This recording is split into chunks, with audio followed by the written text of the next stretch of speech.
Hello. So this week on the podcast, I have Joanna Button of On the Button. She runs an Instagram page.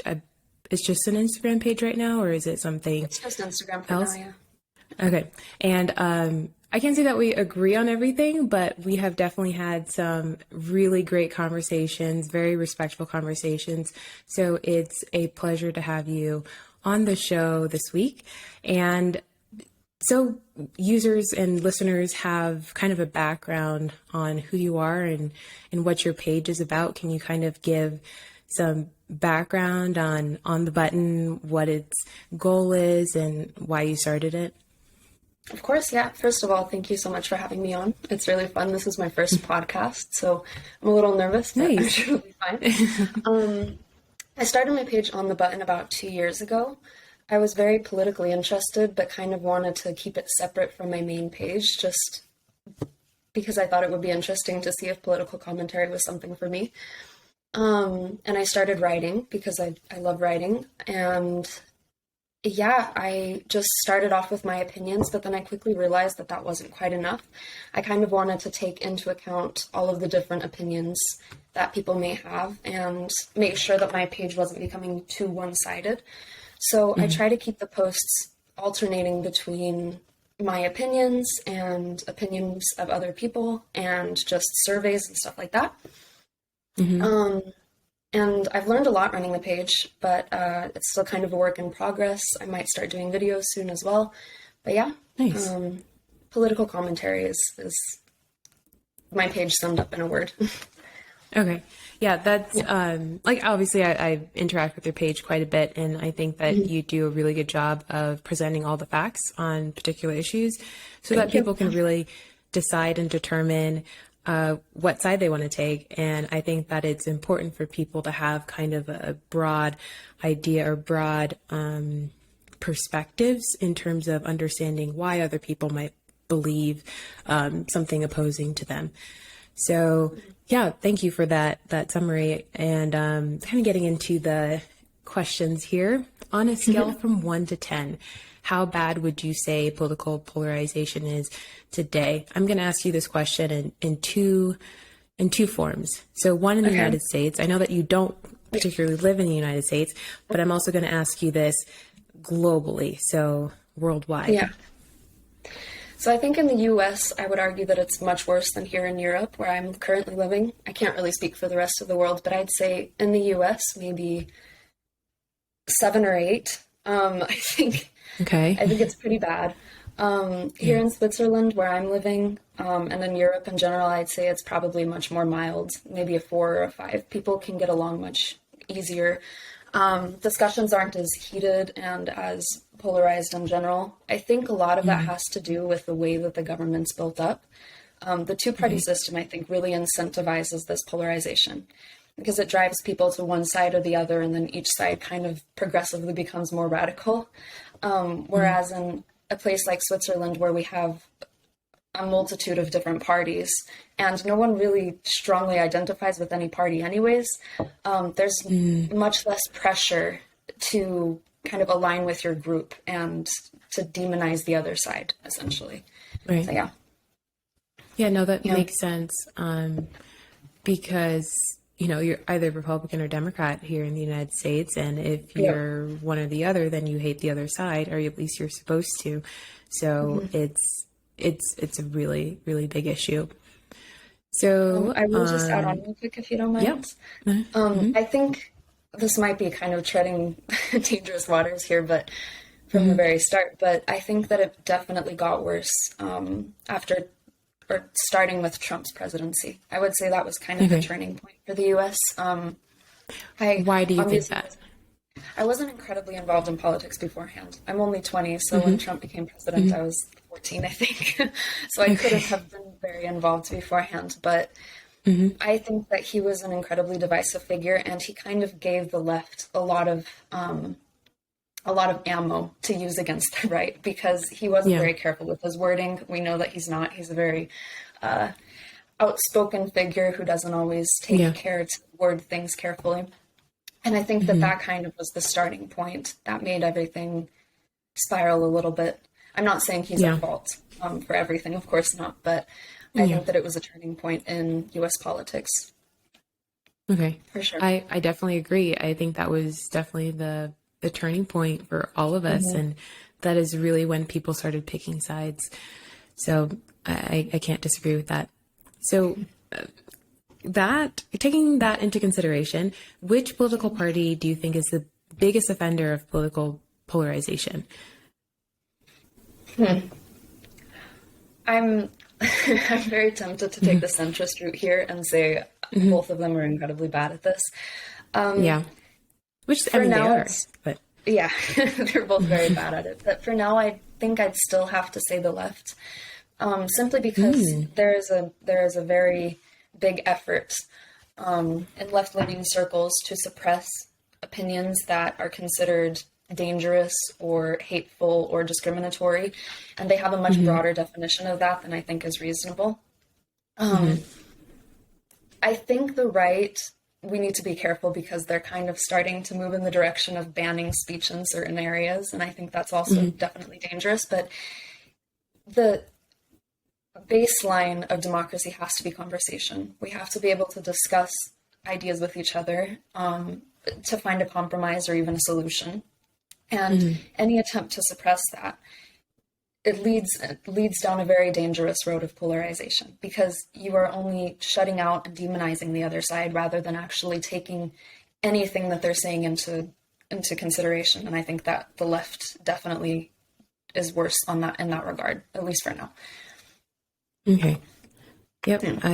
I can't disagree. I live in Colorado, so Yeah. it's very leftist, and I feel like progressively it's getting more and more like a state like California. Not that I want to live in like a completely right like Yeah. leaning state. I want to live in a state that's, where there's a little back and forth when like bills are proposed and things like that. So that it's not just one party's leading the charge.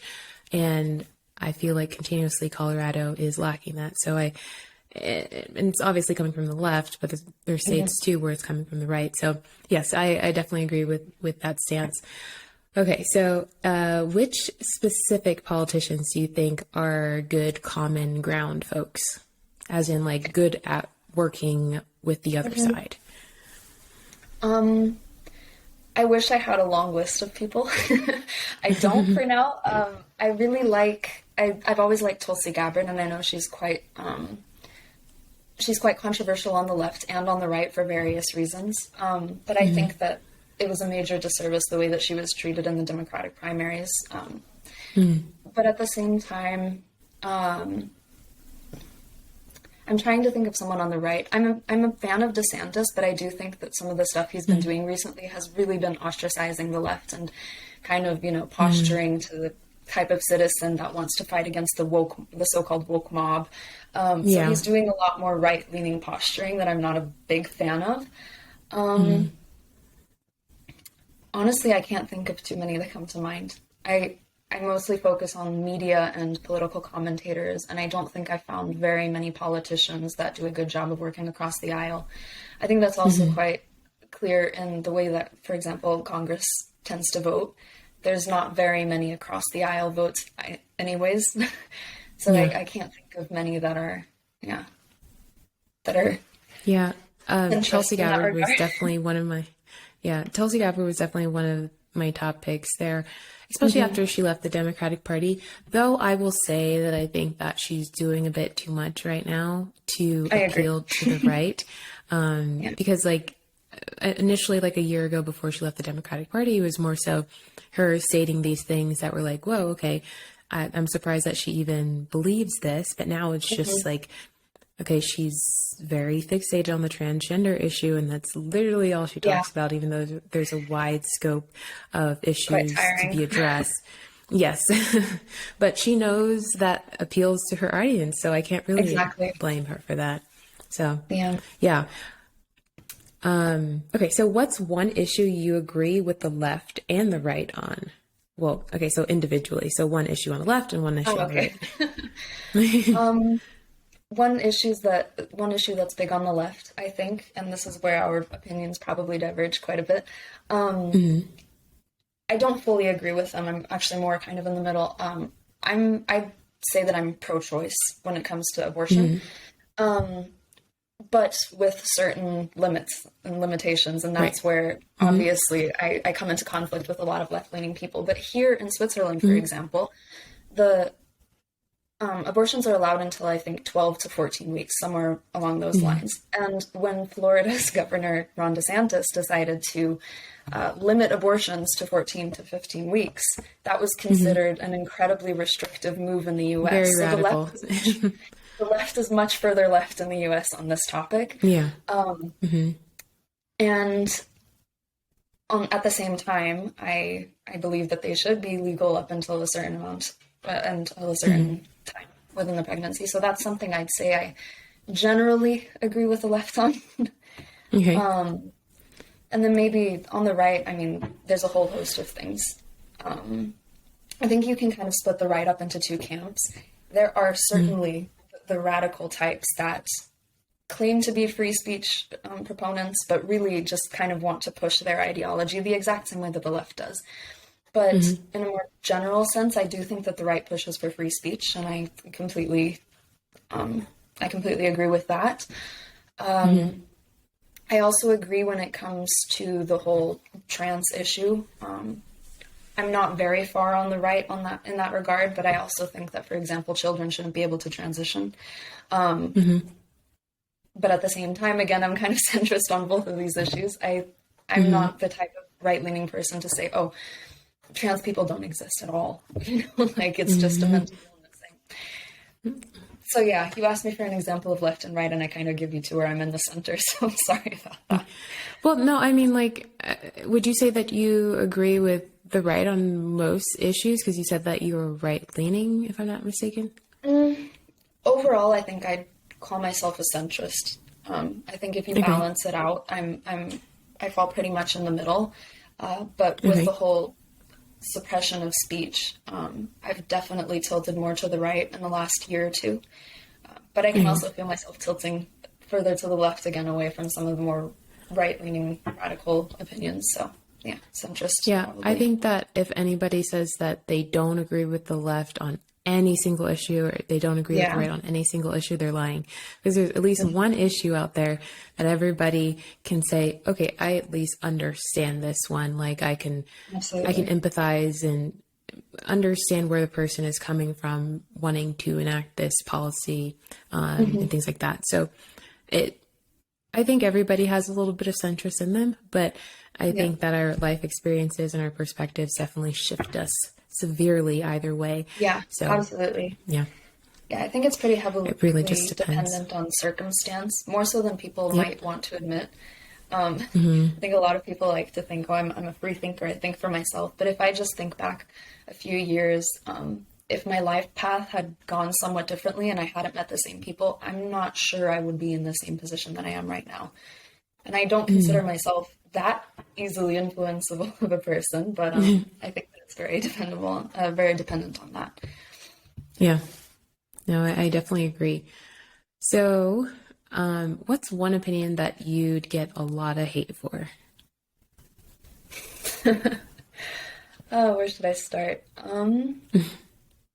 Or multiple, if you have a couple. I'm trying to think of the most. I'd say when I first, well, this was my first encounter with some very, very angry people.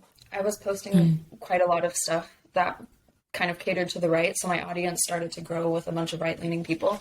And then I revealed the fact that I was vaccinated, and that pissed a Oh, lot of people off. And they immediately wanted to just discount everything that I said. So that was my first encounter, probably. And then I think the biggest like culture war issues are the ones that kind of that garner the most attention and therefore the most hate as well. So the thing that I think people are outraged most about is the whole trans kids thing. And I hesitate to bring it up because I'm kind of sick of hearing about it. yeah. At the same time, I think it's something that you kind of have to discuss at some point, and it definitely is something that people are most passionate about. Yeah. Yeah, I think that I think it's honestly still an important issue to talk about. I know that it feels like both sides are talking about it in their own way, but Mm-hmm. at the end of the day, like Colorado is looking to enact a law that protects trans kids and like their ability Mm-hmm. to receive gender affirming care. And it's kind of going to the point where people need to start getting involved in speaking out because it's just Yeah. it, it, it kind of just starts like that. So Yeah. I can, I don't think that it's been over, it's been talked about too much quite yet. I think that I it's agree in still, general. I just think it's, I feel like gender ideology has become this central focal point. yes. Yeah. And it's a bit frustrating because there are so many important issues to talk about, but I completely agree with you. The fact of the matter is kids are potentially in danger and there needs to be something done. Something needs to be done about it. So it is important to discuss it. It's just, it feels like every It's not the time. only issue. Yes. Exactly. Yes. Yeah. Yeah. Yeah. Yeah. That I can definitely understand. I do feel like it is what you see on social media, the trans issue, Hmm. trans sports, and gender ideology in general is just like a Yeah. huge talking point for both sides right now, which Hmm. obviously isn't the biggest issue. So, Yeah. yeah. So is that the only one that you wanted to share, or is there another one that you would get a lot of hate for? Honestly, right now, not too many things are coming to mind. It's been a while since I was posting very frequently, and the posts that I made recently were more just informative things about Iran, for example, and Taiwan. So thankfully, I've stayed a little bit out of that whole hatred lane, but I'm sure there's more to come. Yeah. You can always piss off somebody on the internet. Yeah. There's always something Yep. to be said about that. So how do you think that we fix political polarization? Uh, well, again, just to repeat, I'm 20, so I essentially know nothing. I'm an expert on nothing. But if there is one Who thing is that really? but if there is one thing that I really focused on and tried to understand in my short lifetime, I think it's this. I've actually also written 2 papers on it for school, funnily enough.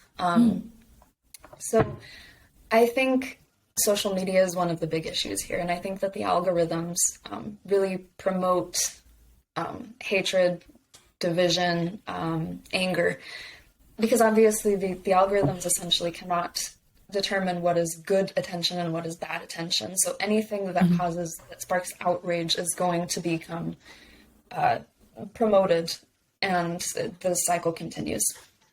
So I think that we need to be like it starts with us. Even me, like I constantly actively try to avoid falling into echo chambers and becoming outraged by what's on the internet and by kind of demonizing one or the other side for whatever reason. And I still find it incredibly hard not to accidentally fall into that. So I Yeah. think that each individual has to be very, very careful that they're surrounding themselves with people with not just like-minded people, but people with all sorts of opinions, and that they aren't just immediately discounting what they see based on someone's political ideology and also based on what they've heard from them in the past. I think this is something that's coming up on the right as well now. If a right-leaning person sees someone who supports, let's say, drag shows for kids, they're immediately going to discount everything else that they say oftentimes because Yeah. they just think this person is clearly morally corrupt or completely clueless, so I can't really listen to them on anything. But I think, again, circumstance matters a lot when it comes to forming your political opinions. And if my life had gone differently, I might be one of those people supporting drag shows right now. So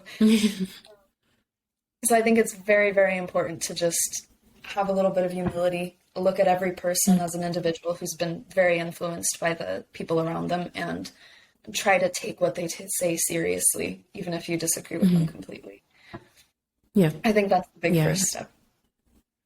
And Absolutely. I could obviously go into a bunch of rants about how the media, like they're trying to tear us apart, and how the media could be doing a much better job of being unbiased in their reporting, and how Oh, absolutely. I agree with all of that, but I think it's a very lofty goal, and it's very unachievable for the average person. I want to go into Right. journalism, but the average person doesn't have the time to worry about these bigger issues. And I think the best each individual can do is really just try to take all opinions into account. Yeah, I think that, like you said, it's really hard with media nowadays because they make money off of getting us outraged and with the clicks that come with it and everything. So they really have no incentive for us to Yeah, be united. Like, how boring would exactly. that be? That's why I don't even watch like Fox News or CNN anymore, because I just Yeah. watch my local news to know what's going on in my neighborhood. Because once you start doing, these bits and pieces on, like, if you go on CNN or Trump or Fox, then you hear about Trump, both sides of Trump. Yeah. Fox is talking Even about though Trump he's not being a even a part martyr. of the political landscape. He's not even, yeah, he's not even, like, people have been talking about him nonstop since he announced his, candidacy in 2015. Yeah. And I think that it's hilarious that everybody's obsessed with him. Even, I mean, I talked about him Exactly this what he would have interview wanted. and the last interview. Yeah. So, ironically, I guess he's done a really good job marketing himself. But I know that your last post, your most recent post, was about J.K. Rowling, and Yeah. I wanted to kind of talk about that. So, can you kind of tell listeners what that post was about for those that Yeah, haven't sure. seen it?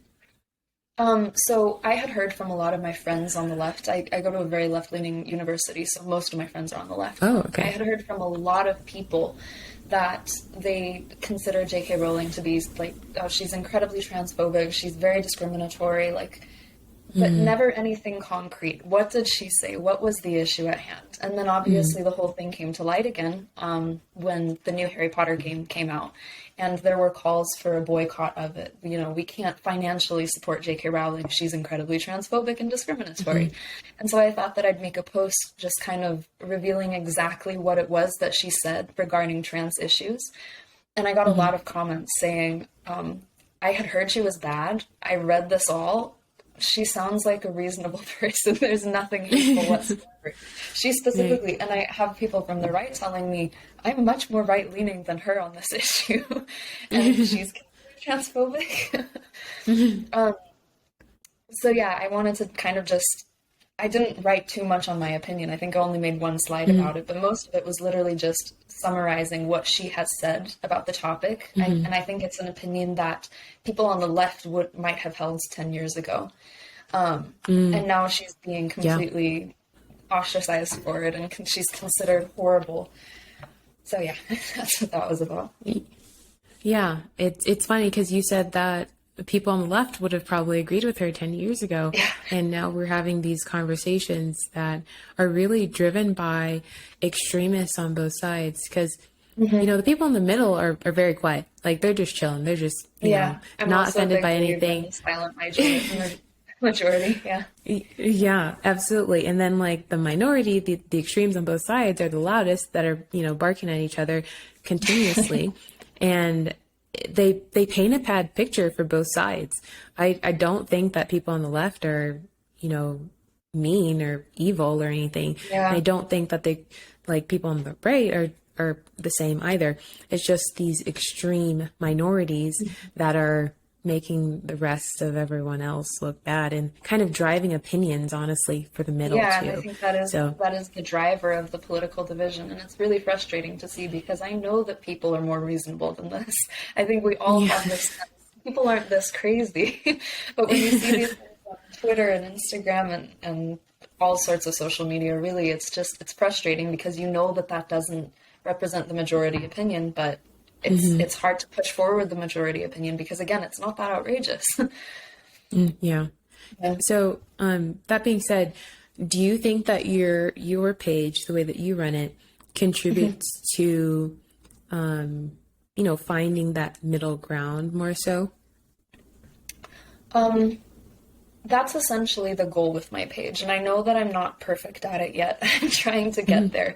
Yeah, who is? One Yeah. thing that I try to do is really, really encourage discussion in the comments, and that usually works. And in the beginning, my followers were probably 50-50 split. And I think a lot of my followers were surprised to see that I had such right-leaning opinions. And I'm a bit concerned because it started to, the left-leaning followers have started to kind of trickle away a bit. So there's less discussion in that regard. And that's more of a right-leaning page as of now, but I'm trying to kind of, bring that back. I should probably make some left-leaning posts soon to balance it out a bit. But yeah, I think that by encouraging discussion and by making sure that it stays somewhat civil in the comments, because as of now, it's still on a manageable scale where I can, see what's going on. I think that helps a bit.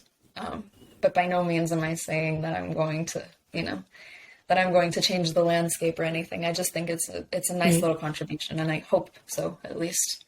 I've had a lot of people tell me that it kind of helps them see the other side, and because I'm willing to present it in a way that doesn't put the other side down, and that was like the best compliment I could have gotten. So no, that's awesome. I think you do a really good job of that because you present facts before your opinions and everything. I think that it's funny how you said that the left-leaning people are trickling away, because I would say I'm center right. And a lot of my followers are right leaning.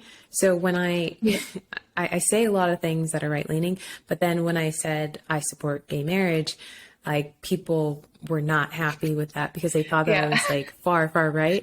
And I was like, whoa, hold on. Like I'm more of like a libertarian in this regard, except for the abortion issue. I'm basically libertarian. I really don't care what adults do with their lives as long as it doesn't affect another person or kids.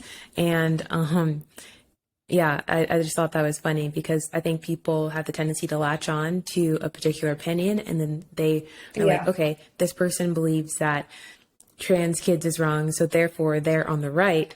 And I'm like, no, that's just not how it works. You can have like varying opinions. So I think that it's interesting what people decide to, identify you as based on a particular opinion. They love putting people into boxes, and like I used to try to do that as well. I'm guilty. Like it's still tempting. You want to understand where someone's coming from, so you try to put them into a box. With your page specifically, I could not do that, and that's what drew me to it so much. I was like, wait, what does she believe? This is interesting, right? It piqued my interest. I'm kind of all over the place, I like to say. But speaking of your page and your future plans, like what is your I guess long-term goal with your page, your career? I know that you're in school right now and everything. Yeah, so I'm currently studying business and economics, well, more so economics in university right now. I'm getting my bachelor's, and I don't want to go into banking or anything. I want to become a journalist eventually, and then further down the road, probably go into politics. Okay. And I'm kind of blurring the lines between journalism and political commentary. I'm not entirely sure whether I want to go down the more like completely factual, informative route, or whether I also want to kind of give my opinions. But on my page, I kind of do a mix of both. And I want to keep that going, but I do want to do, video format more often, and maybe start doing podcasts as well myself.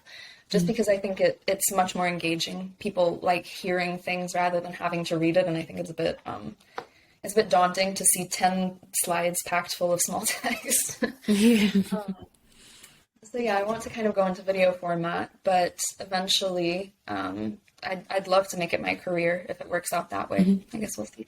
Yeah, that's great. And then you're talking about a political career in the United States or abroad? In the U.S., yeah. So the goal, the ultimate goal would be a congresswoman. But I know that's a lofty goal, so we'll see. No, I mean, politics in the U.S. People always ask me, why don't you want to go into politics here in Switzerland? It's much more calm. And I'm like, exactly. There's nothing much to essentially. It's almost like you're squabbling over small differences. And I think in the U.S., it's my home country, right? I grew up there until I was about 10. I lived there, and I feel a very deep connection to the U.S. And I think that there's a lot of potential there, which is exactly why I'm interested in the politics there, even though people think I'm crazy for that. Any state in particular you're interested in, or? Yeah, that's always the first question. I don't know.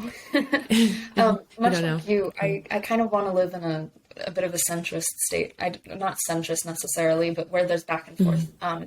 Yeah. Because I don't want to get too caught up in one side or the other. And people also often ask me, so what party are you right now? I'm registered as an independent. And they're like, well, what would you run as? And I said, it completely depends on how the political landscape changes.